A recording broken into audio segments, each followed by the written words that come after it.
We have been traveling the rich lands of East Africa, far and wide, across the highlands and lowlands of this beautiful region, talking to farmers wherever we go. We have given them the help and knowledge they need to improve their farming methods, increase their income, and turn their farms into good business for the future. Join us and our experts on this journey across East Africa and share the family's experiences as they make these changes. Karibu to the Shamba Shape Up Safari.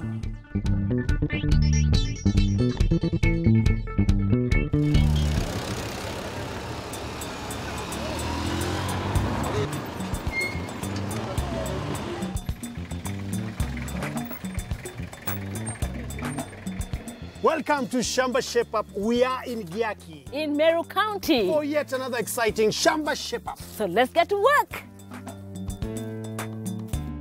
George Kaburu lives here with his family and some grandchildren.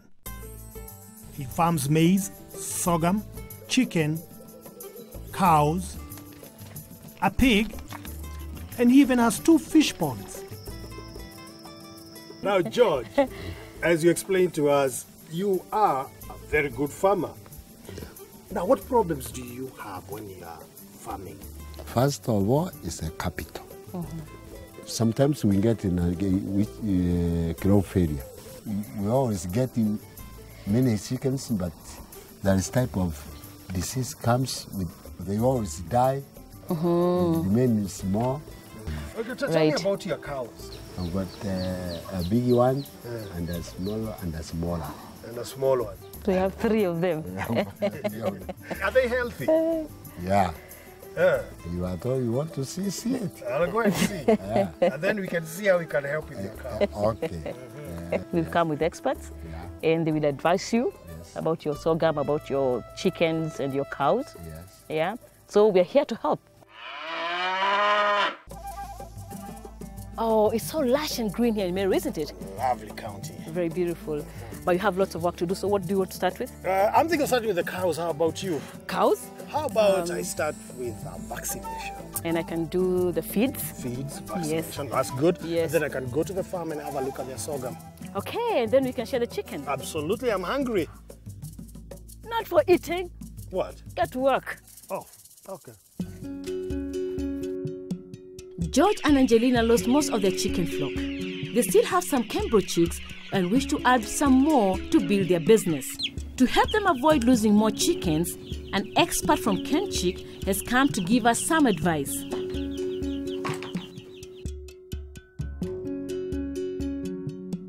So Arthur Mzee, he has told us he has chickens. Yes, and once in a while, once he has so many chickens, they die. Yeah, because of an outbreak, yes. Yeah, so what could it be? Mr. George, what are the symptoms of the disease you have observed when you had an outbreak of the poultry disease? Somehow they went choo, maji. They had diarrhea. Somehow naenda kama mnyonge hivi. So they're weak, they have diarrhea. They are drowsy. So it can be Newcastle, it can be Guboro, but you can prevent all those diseases. By which way? You can do vaccination to the chicks when they are young. As the birds grow, they have good immunity for the disease. You need also to have a good structure for the chicken. When I look at your structure, I can see there are many gaps. Especially you can see the kind of wire mesh you are using. It's the big type. We need a small type, the 3/4 inch size, so that wild birds doesn't come in and feed on the chickens' feed. Then they contaminate. Then they spread the disease from other farms.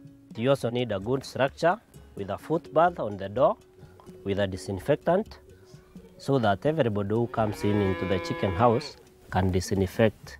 So also the location of your house should be away from the visitor. George, I saw you have some Kaburu chicks in the other house over there. The problem is that house has a compromised ventilation. The chicks needs good flow of clean air into the chicken house. Can I use some cement under the floor? Yeah. The cemented floor is the best because of the ease of cleaning and disinfection. Yes. You can remove the manure, you wash with water and detergent, then you disinfect. That is the best. But if you don't have that power, you can still use the earthen floor. You put some wood shavings, then you maintain the hygiene. So George, you've had it. Yeah. Yes? Yeah. You know, like step one, we build the house. Yes. Yes. And we make sure the chickens are vaccinated. Yes. We have a footpath, Yes. very few visitors, and your house has ventilation. You're ready to build? Yeah. Yeah? Great. Let's start it. It's time to fix up the chicken house with 3/4 inch mesh and a good ventilation to keep the chickens healthy.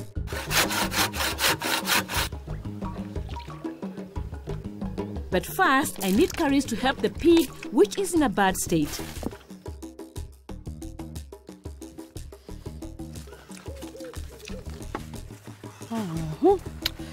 Caris, this looks really bad. Yeah, very, very bad. You need to do something, Cynthia. Yeah.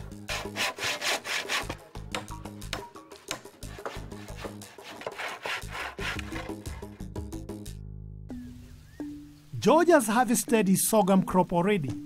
He has sold some and has some left in his store which he wants to sell. Many farmers lose a lot of their crop after harvest. We don't want George to lose his sorghum, so we've brought an expert from East African breweries to give us some tips and to tell us where George can sell his sorghum. Jacob, George has already harvested his sorghum. Yes. What's the next step from there? Immediately he has harvested, he can come in and cut at the base, then is going to produce other shoots. That's called ratuni. Ratuni. Yes. You cut at the base At the base of the crop. Then the stalks you can feed them to the cows. Then it's going to Shoot to, up. yeah, to produce some more shoots. What's the advantage of that? The advantage is that already the crop, by the time it's producing the shoots, it's already established its root system. So it will take a very short time in the field. Yes. And saves the farmer another process of planting. Of planting, and yes, sure. How many times can a farmer do ratuni? It's advisable to do it just once because if you do it more than once, then there's build-up of diseases, there's build-up of pests. And what are the main problems that farmers experience during harvesting? One is the birds, of course. Then there is spoilage due to rain. When the rains come and the farmers have not cut their crop, then the sorghum heads are going to develop molds. So they are going to develop aflatoxin, etc. It will not be fit for the market.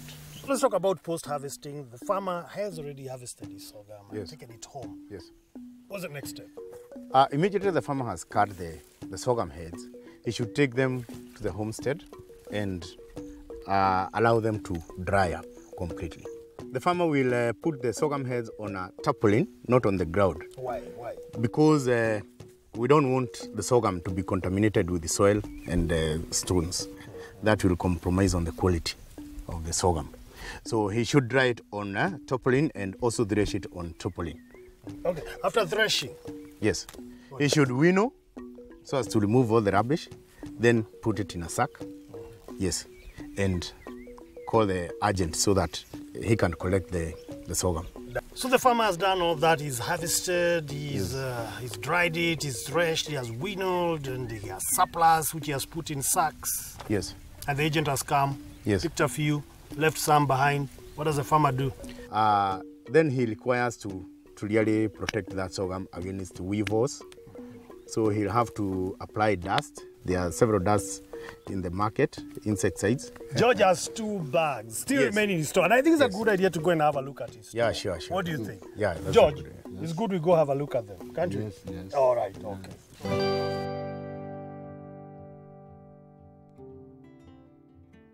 So Jacob, here we are in the store, and as you can see here the 2.5 bags of sorghum. How should a farmer store their sorghum?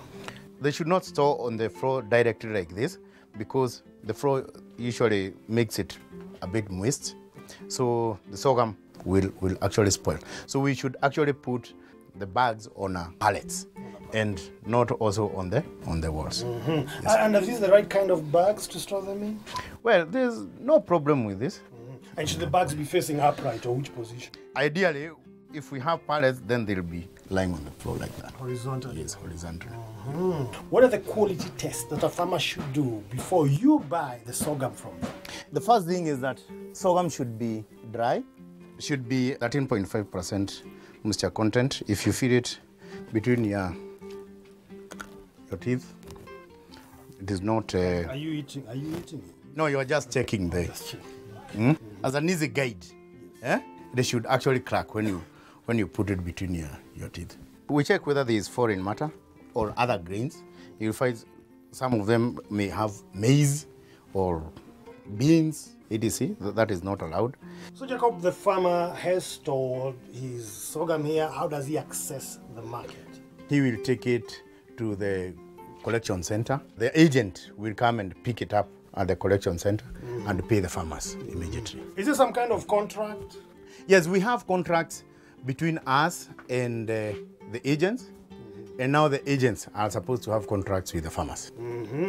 But what you can guarantee a farmer is that there is market. Yes, there's ready market for white sorghum. Good. Yes. So, it is very important to check your sorghum is clean, has the right moisture content, and is stored off the ground and away from the walls so that it does not rot. East African breweries can buy white sorghum through agents from any farmer in the country. So, it's a good business to be in.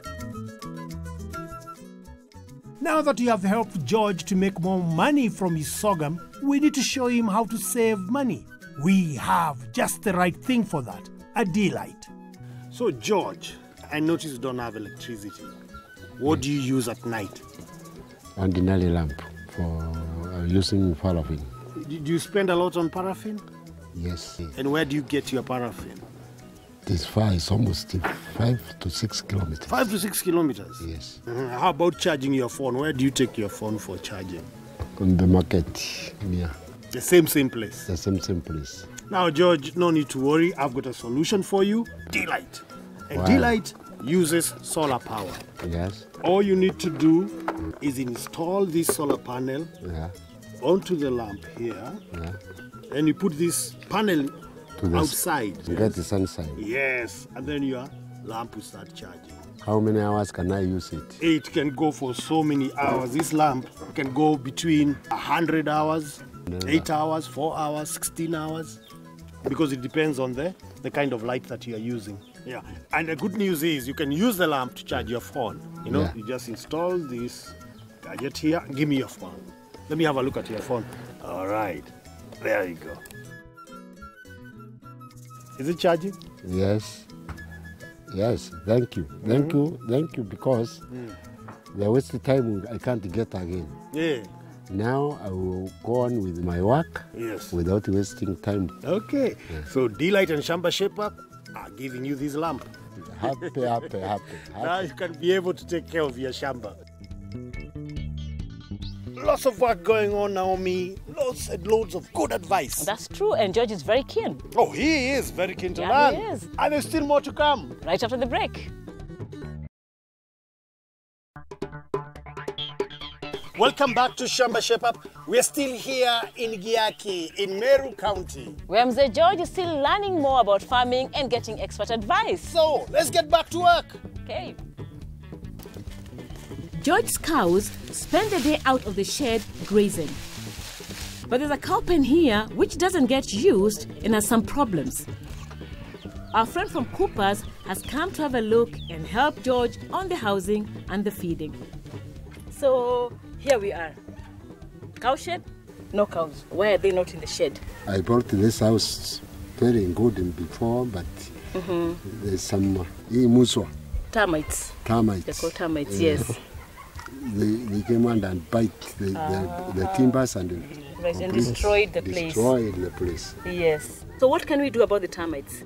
Normally what we recommend to farmers when constructing a cow shed is to treat their woodwork, that's posts, the rails plus timbers, using termiticide so that The woodwork can be preserved for a long time without incurring the cost of repairing now and then and the cost of calling a foodie to come and fix it.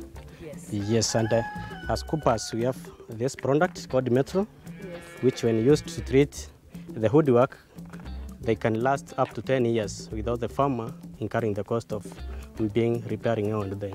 Okay, now in terms of food, yeah, do you think what we saw was sufficient for the cows? In terms of nutrients, we can recommend Mr. George when feeding his animals, he can be chopping the maize stovers and then mixing them with the supplements, so that to boost the nutrient deficit in them. Yeah. Tell us about the supplements. Yeah, for supplements, as coopers, we have a Cooper Cooler. This Cooper Cooler Advanced. That's recommended for lactating animals. After feeding it with the maize stovers, he can mix it with Cooper Cooler Advanced so that the animal can get the nutrients which are lacking from the stovers. To use Cooper Cooler Advanced for lactating cows, you need to measure the amount of milk the cow gives you. For a cow giving 5 liters to 10 liters per day, give 400 grams or 6 handfuls per day mixed in the feed. This will give the cows the protein and energy to increase their milk production. Then, yes, the heifer and the calf, we recommend to use Cooper Cooler Nutrition, which is balanced for the heifer so that they can grow faster and to reach maturity early in time. Then, because I also realized that you are giving dry matters, which sometimes are difficult to digest completely. That's why we recommend to use this product. We call the Diamond-V. This enhances digestion plus availability of nutrients in the animal's body. To help the animals digest their food, give 1 tablespoon of Diamond-V every day for every grown animal and a teaspoon for a calf. All these should be mixed with dairy milk for the cows or with milk or with calf pellets for the calf. The expert noticed that the troughs would not hold the cow's food and there wasn't a good water trough for them to drink from. So the team fixed it up.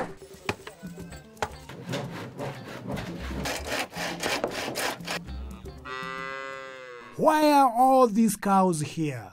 It's not only George who's getting a shape-up today.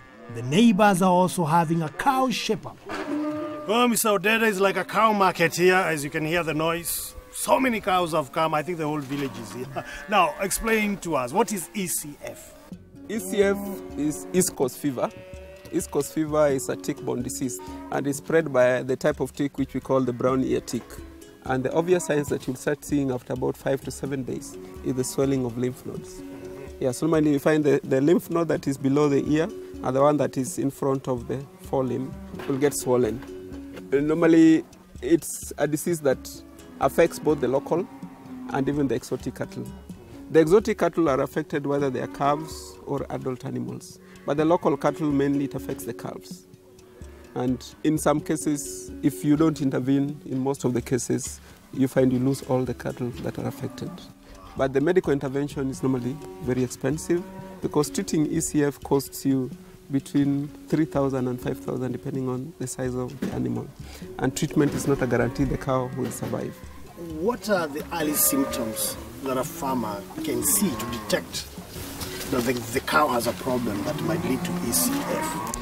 You may find the cow drastically drops milk production. If you're getting 20 liters, maybe you hardly get 5 liters of milk. You see the cow has reduced eating, the tendency just to lie down, and the breathing will change because of the increased body temperature. And if you check closely, you'll see the lymph nodes are swollen. And if you don't intervene, the cow may die. So how do we prevent it? Because the deeping and the tick control program is not working well, the people very much interested in the industry of livestock in Kenya looked into ways of getting a vaccine that can control ECF. And this vaccine is now the way that we are approaching, using as the approach to control ECF, because if properly done, gives a cover for life. If there's a camp, you spend 5,000 Kenya shillings. If the cow dies, you lose 40,000 Kenya shillings. Yeah, so this cow is supposed to be milked for 10 months.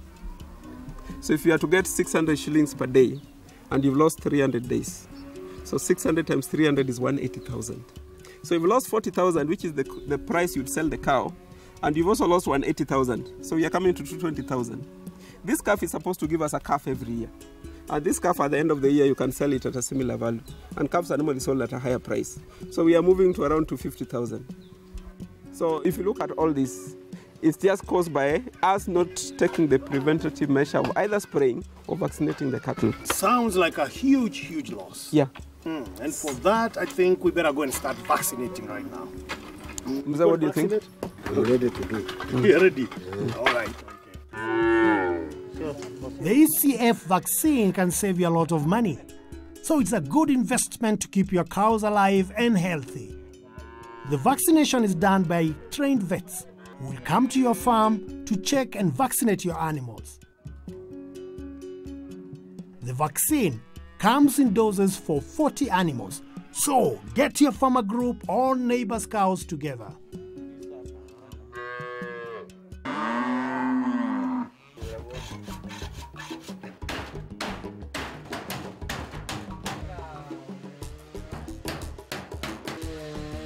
A chicken shape-up is not complete without our friends from Unga, who we need to give us some tips about how to feed the chickens.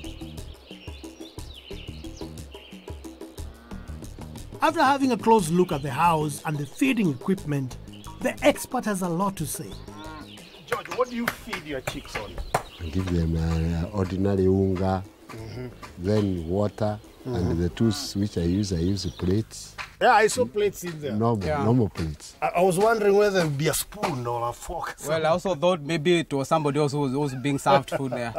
Yeah. Okay, so now, let's help George. Where does he start from? So we need feeder and we need a drinker to give clean water and clean feed without spillages I've seen down there. For the chicks, when they arrive here during the day-old chicks, you need to give them on what we are calling the Fugo chick and duckling mash. Feed chicks chick and duckling mash from day 1 to 8 weeks. Each chick will eat 2 kilograms over the whole 8 weeks. Then this also feeds have coccidiostats to ensure that they control diseases, especially what we are calling coccidiosis, which occurs in chicks. Then from there, you need to change the feed gradually to what we are calling Fugo growers mash. For the growers mash, gradually change over from week 9 and feed till week 18. Each chick will eat 7 kilograms in that time, or 2 handfuls every day. Then when you start seeing some eggs, which are supposed to be around 2.5 to 5% of the egg production, now you again change gradually to what we are calling Fugo layers complete mash. Once the hens start laying at week 18, gradually change over to layers mash and feed 140 grams or 3 handfuls per day per chicken. Whatever you are feeding your poultry with, before you put in new water, new feed, each and every morning, you are supposed to clean them with soap and water. Yeah. So Joshua, thank you very much for your expert advice.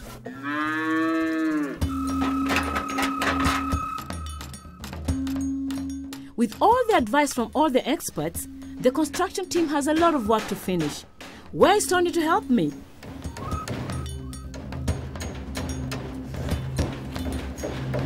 Tony, There you are, Naomi. what are you doing? Fishing. Fishing? Why? I thought I might have a spot of fishing while you finish constructing. Would you like to join me? Goodness.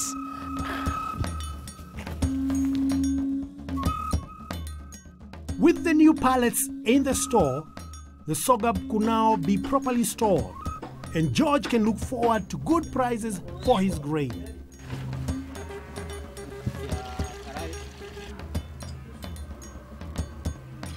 With a smart new chicken house, with proper feeders and drinkers and feed, the chicks are moved into their new house and seem to be very happy in their new clean environment full of fresh air.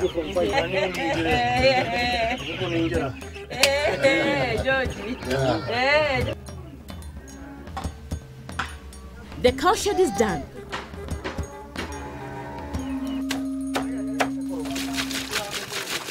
The animals are moving in and getting to use their new troughs. George added the Kupakula into the feed so he can get more milk.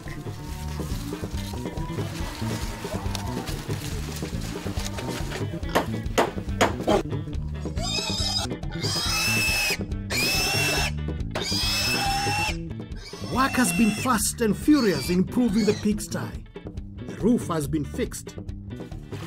A permanent trough has been built for food and water.